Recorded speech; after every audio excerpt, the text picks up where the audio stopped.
So, understanding, analyzing.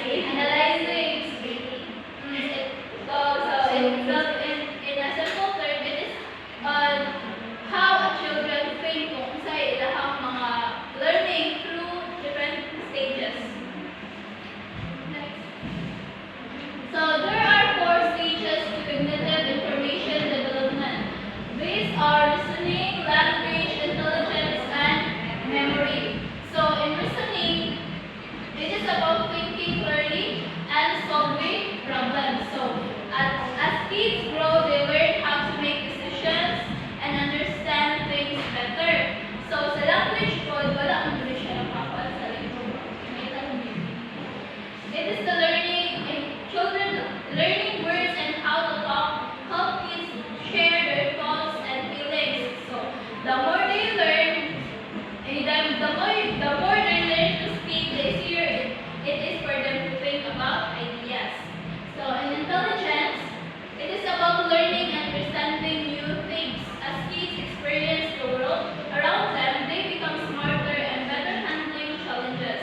And in memory, it helps kids remember what they learn and experience. So there are features of cognitive development. So cognitive development is from the changing process of thought, learning, and perception as a child develops from infancy to adulthood. One of the pioneers in studying childhood development was Jan J. The theory of cognitive development. So educators have long used Piaget's cognitive theory to enhance childhood learning experiences.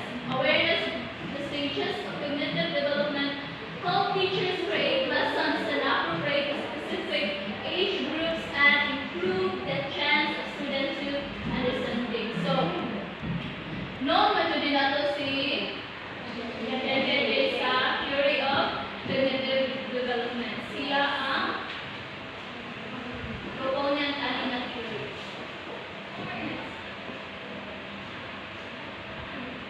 So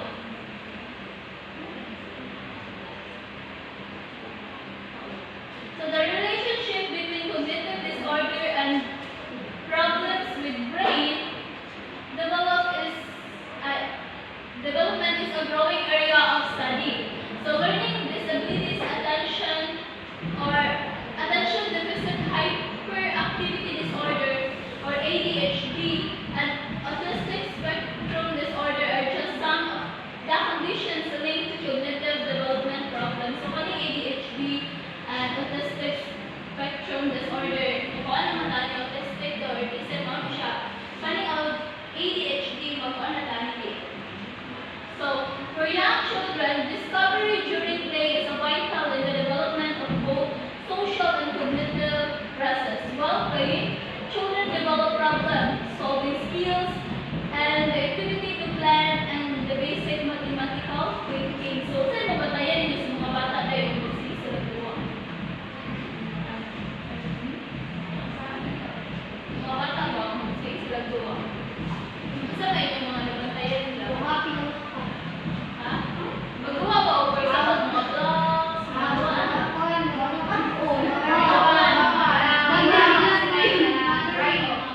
dapat sila mahinungduman.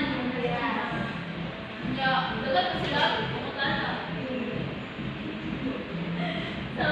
So kanang play for young children, play is essential for learning.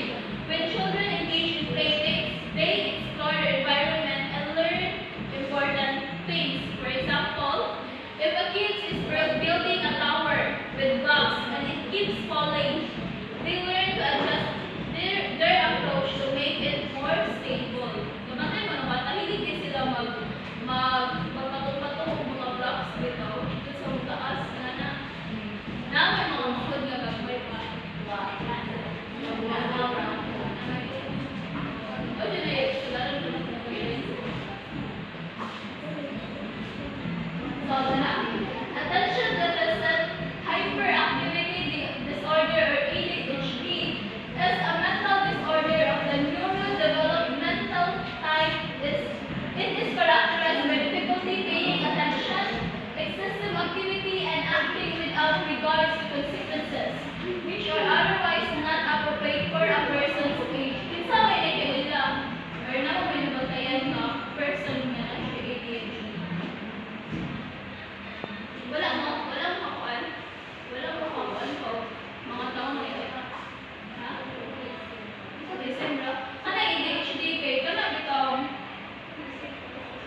object continue to exist even when they can't be seen. Kaya makuha na sa mga bata.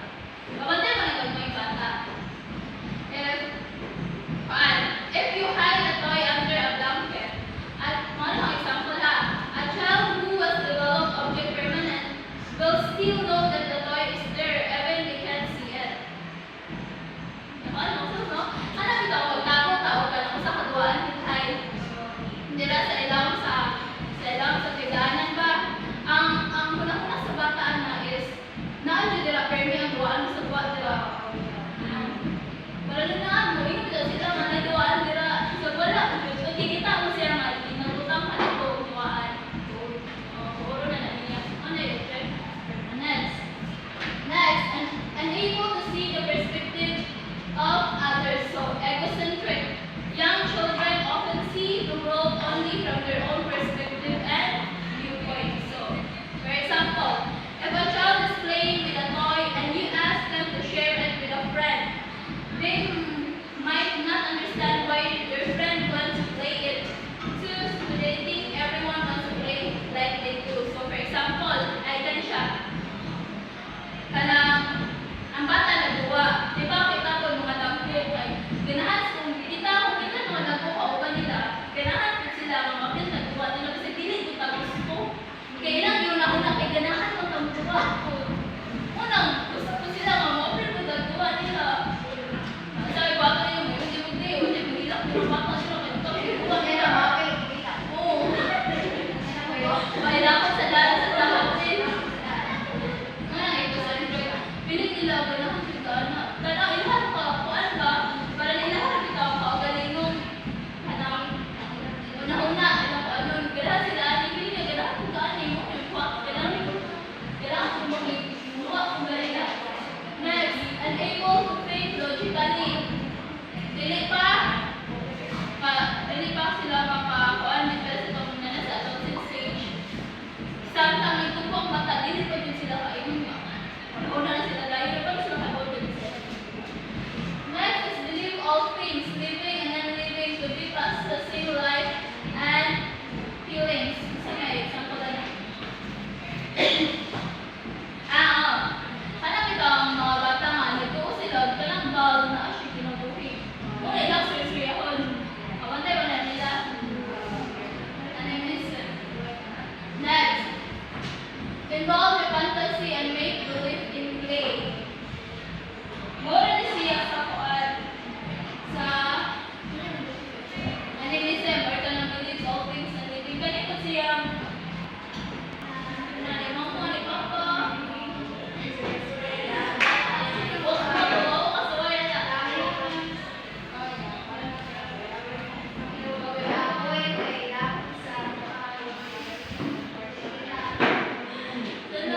Easily confused by surface or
Nagugulit sa kamot, hindi nga na bitaw ka sa mga bata. Pero di ko ang pwede na sa mga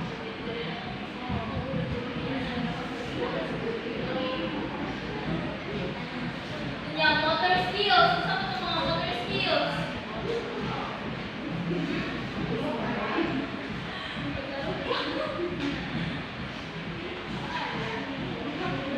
Running,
concrete, abstract thinking, and use of deductive logic or reasoning from general principles to specific. So the important concepts of cognitive development. So schema. To better understand some of the things that happen during cognitive development, it is important first to examine a few of the important ideas and concepts introduced by Piaget. The following are some of the factors that influence how children learn and grow. So schemas. Please read this. Martosa. Describe both mental and physical actions involving understanding and knowing. Schemas are categories of knowledge that help us understand the world. So, sa may nasaktan mo. Diba we know that schema are the prior existing knowledge, Prior knowledge. Schema. So, what is schema? Building blocks of knowledge. Isa pa, prior knowledge, building blocks. Ano na siya, schema? It helps us to interpret and understand the world. Describe both mental and physical actions. Next is assimilation. It's the process of taking in a new information into our already existing schemas. It's known as assimilation. The process is somewhat subjective because we tend to modify experiences and information slightly to fit in with our pre-existing beliefs. So, sa may example na tayo sa una sa to sa schema, sa assimilation. So, una, nagunahan ang ilahang ano sa mga animals na ano siya, 4 legs. Oh, 4. Ay, kanina, example, child thinks all animals have 4 legs. Kanya sa assimilation, no, wala siya no, ang adding new information to existing categories without changing them. So, child sees a new dog and thinks it's just like my other dogs. Yung pag-walk nila man, kana siya nga iro, all the na siya sa iro nga iro, ibawan nga iro, upat na siya, like upat na siya na pag-walk in. Or makita siya animals na naman niya nga, o paano na siya nga, o basta ang upat ang diin, iro siya na, mo na iyang mag-move. Sa assimilation, schema, mo ito itong kuan, mo ito rin mo nga, iro, upat kabog diin, sa assimilation, mo information. So, existing na to, mga panahon, diba? Una siya, iro na siya, kayupat kabog diin. Mo na sa mga bata niya, for example, niya sa next. Sa accommodation, it is another part of adaptation. It involves changing or altering our existing schemas in the light of new information, a process known as accommodation.